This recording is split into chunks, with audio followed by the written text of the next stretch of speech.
Fondons ensemble quelque chose de supranational, dans une entité supranationale. Et ainsi, tout sera très simple et très pratique. Trait d'union. Interrogation en profondeur sur la vocation et la destinée de l'Europe.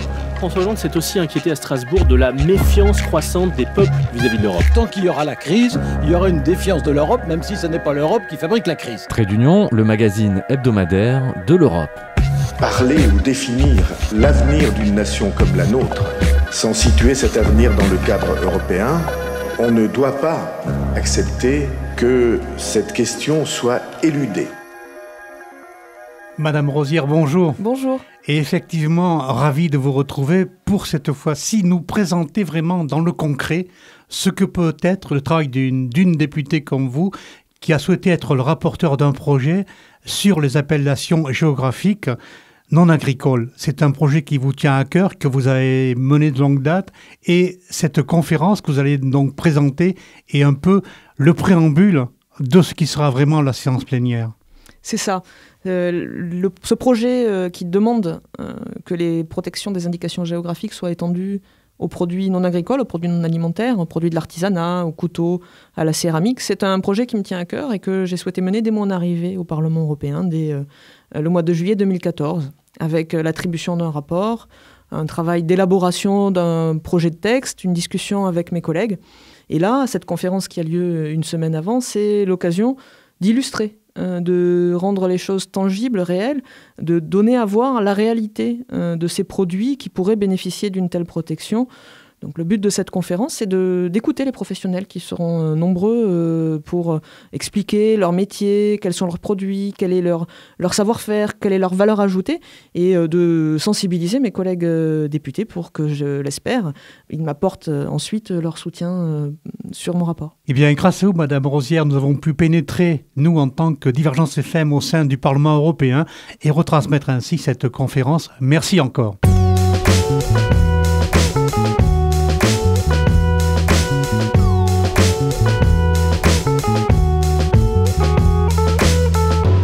Vous l'avez dit, autant tenter de nous inspirer de ce qui fonctionne en matière de protection d'indications géographiques. Et donc pour cela, nous avons donc Monsieur Christian Amblard, qui est le délégué général du syndicat des pruneaux d'Agen, qui va nous parler donc de la manière dont les pruneaux d'Agen ont pu tirer bénéfice de la protection des indications géographiques agricoles. Oui, bonjour. Je suis délégué général du syndicat du pruneau d'Agen et j'ai eu la chance de participer depuis le premier jour au départ de l'idée et ensuite à la création du signe de qualité, ensuite à sa gestion.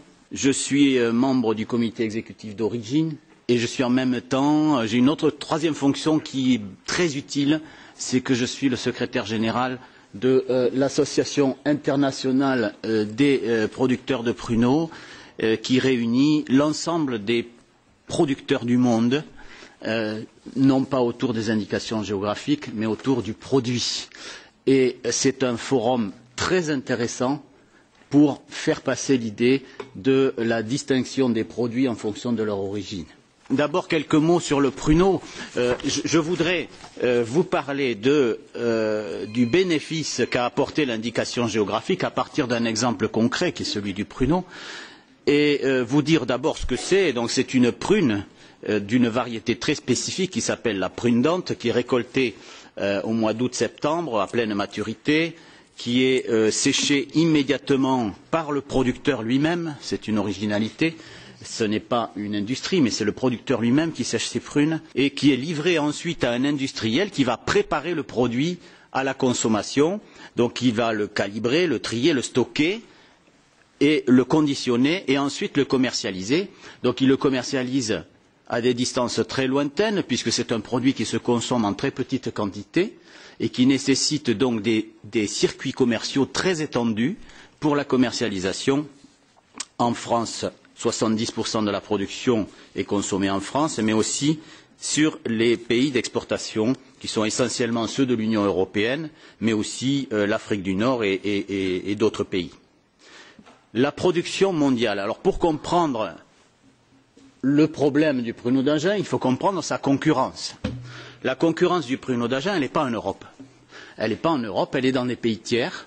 3 pays tiers qui sont concurrents, qui sont la Californie, États-Unis, le premier concurrent, 90 000 tonnes de production, alors que nous-mêmes produisons 35 à 40 000 tonnes, le Chili avec 80 000 tonnes et l'Argentine avec une trentaine de milliers de tonnes. Donc, ce sont les seuls pays, à quelques détails près, qui sont présents sur le marché international et auxquels on a affaire. On a affaire, on va le voir, à des soucis d'utilisation de notre nom, particulièrement par les pays d'Amérique du Sud. C'est une production, le pruneau d'Agen est une production quasi millénaire, que l'on date au XIIe siècle, mais qui a pu exister auparavant, puisqu'on a trouvé à Agen, dans des tombes gauloises du IIe siècle avant Jésus-Christ, des noyaux de prunes qui, selon toute vraisemblance, étaient séchés. Donc c'est un produit extrêmement ancien dans cette région du monde et qui connaît une réputation très très forte par rapport à son origine, essentiellement grâce au fait que c'était l'un des très rares fruits qui était transportable sur les bateaux pour le bon état de santé des marins, de la marine à voile, donc au XVIIe, XVIIIe siècle. Et donc c'est un produit qui s'est retrouvé, qui a voyagé beaucoup dans le monde et qui s'est diffusé de ce fait-là. Donc si on a planté des pruniers en Californie, c'était pour nourrir les chercheurs d'or de la ruée vers l'or. Et en allant en Californie, il fallait faire le tour par le Cap Horn, puisque le canal de Panama n'existait pas au XIXe siècle, donc on passait par le Chili, on s'arrêtait à Valparaiso. Et à côté de Valparaiso, on a trouvé des terrains favorables et on a planté des pruniers. Et tous ces pruniers venaient d'où? Ils venaient d'Agen. C'est tous les pruniers qu'on trouve dans le monde et qui sont nos concurrents, ont été plantés à partir d'une variété qui venait de chez nous au départ. Face à ces concurrents du Nouveau Monde, nous avons, nous, un coût de production par kilo qui est du double de celui de la Californie et 3 à 4 fois celui du Chili et de l'Argentine. Nous avons des prix de vente qui sont meilleurs que les leurs puisque notre produit se distingue. Une catégorie de consommateurs préfère largement le nôtre, donc on arrive à les vendre 45 à 50% plus cher que le plus cher de nos concurrents. Mais ces 45 à 50% plus chers sont même insuffisants pour couvrir la différence de coûts de production. Donc nous avons un problème d'adaptation encore de nos coûts de production. Nous sommes obligés de renforcer encore notre différenciation pour pouvoir continuer à rester dans le marché. Donc pour nous, une différenciation renforcée est tout à fait vitale. Notre spécificité a besoin d'être défendue pour que nous puissions maintenir notre différence de prix, enfin la différence de prix qui justifie la différence de qualité que nous nous imposons pour continuer à exister. Donc ceci étant, nous avons résisté. Nous avons résisté parce que sur le marché européen, qui est le plus gros marché pour le pruneau, il n'était pas possible d'utiliser notre nom pour présenter un produit différent. Si ça avait été le cas, nous n'existerions plus. Là, je peux l'affirmer complètement. L'histoire de la protection, c'est que à plusieurs reprises dans l'histoire, 1948, 60, 66, 81, les producteurs avaient essayé de protéger leur dénomination et n'ont pas réussi pour 2 raisons. Et des raisons qu'on retrouve dans beaucoup d'endroits et pour beaucoup de produits. D'abord, les dispositifs juridiques existants étaient mal adaptés à cette production. À l'époque, il n'existait en France que l'AOC, l'appellation d'origine contrôlée. Et l'aval industriel de la filière, c'est-à-dire les transformateurs de pruneaux, ceux qui achètent le pruneau sec pour le préparer à la revente, étaient réticents à la mise en place de cette protection. Donc ce qu'on a fait, c'est qu'à partir de 1972, on a eu un arrêté ministériel franco-français, qui a permis de réserver le nom de pruneau d'Agen aux pruneaux provenant de France et qui étaient d'une certaine qualité. Donc, ça ne serait plus possible aujourd'hui avec le droit européen, mais à cette époque-là, c'était possible. Et ce simple dispositif nous a permis de continuer notre expansion sur le marché français et accessoirement d'exporter du pruneau sans prendre trop de risques. Cette disposition a été suffisante jusqu'à ce que le traité de l'Union ouvre les frontières et supprime les barrières douanières. Et là, nous ne pouvions plus résister puisqu'il devenait possible d'amener du pruneau d'Argentine sous le nom d'Agen en Espagne, par exemple, et de le faire entrer en France, qui était le marché où ce produit se valorisait, de le faire entrer en France sous le nom de pruneau d'Agen. Donc nous avons à ce moment-là mis en place le dossier d'IGP Et l'étape suivante, c'est que nous sommes protégés au niveau européen, mais nous avons besoin de protection au niveau des pays tiers. Et au niveau des pays tiers, donc nous sommes entrés dans le mouvement Origin au moment de sa création, nous avons participé à sa création, et Origin nous a aidés pour un certain nombre de choses. Au départ, on se battait pour avoir un accord multilatéral à l'OMC, on n'a pas réussi, l'OMC s'est affaibli, mais Origin s'est adapté et a participé à la mise en place des accords bilatéraux, a suivi la mise en place des accords bilatéraux. Notre produit a bénéficié de ces accords bilatéraux de l'Union européenne. Nous continuons à exister sur le marché avec 15% des ventes mondiales. Nous sommes protégés sur des marchés clés comme la Chine, le Canada, la Corée du Sud. Et une des dernières failles qui nous gêne pour notre commercialisation, c'est l'Algérie.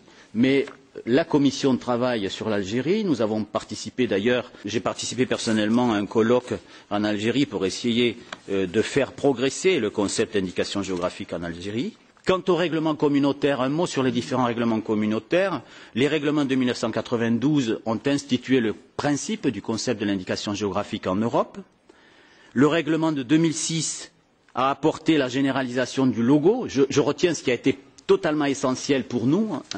Le logo unique de l'indication géographique et de l'appellation d'origine est un outil essentiel pour développer la confiance des consommateurs quant à l'identité qualitative des produits. Pour nous, ça a été un énorme succès de pouvoir profiter de ce logo.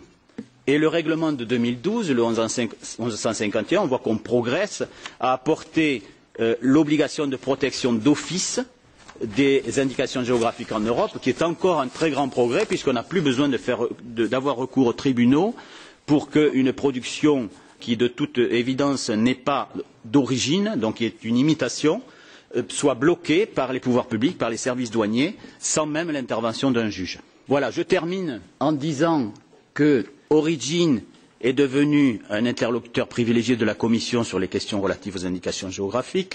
Les bénéfices que nous avons eus du règlement 1151 quant à la protection d'office des indications géographiques, Origin est un peu à la base de tout ça, puisque c'était une idée qui venait de chez nous. Il y a aussi une intervention d'Origin qui a été très importante, c'est sur l'arrangement de Lisbonne, donc qui est un traité international sous l'égide de l'Office mondial de la propriété intellectuelle. Cet arrangement de Lisbonne vient d'élargir son champ à toutes les indications géographiques. Là aussi, c'est une idée d'Origin qui a été promue et qui est arrivée à son aboutissement. Quant aux IG non agricoles, Origin s'associe au développement des IG non agricoles. Nous soutenons l'établissement d'un règlement unique de protection des IG non agricoles qui prennent en compte leurs spécificités. Mais nous terminons, et je termine en disant que rien de tout cela ne serait possible sans une détermination politique de la Commission, du Parlement et de nombreux États membres en faveur de la protection des indications géographiques. Et je vous remercie. Fondons ensemble quelque chose de supranational, dans une entité supranationale. Et ainsi, tout sera très simple et très pratique. Trait d'union. Interrogation en profondeur sur la vocation et la destinée de l'Europe. François Hollande s'est aussi inquiété à Strasbourg de la méfiance croissante des peuples vis-à-vis de l'Europe. Tant qu'il y aura la crise, il y aura une défiance de l'Europe, même si ce n'est pas l'Europe qui fabrique la crise. Trait d'union, le magazine hebdomadaire de l'Europe. Parler ou définir l'avenir d'une nation comme la nôtre, sans situer cet avenir dans le cadre européen, on ne doit pas accepter que cette question soit éludée.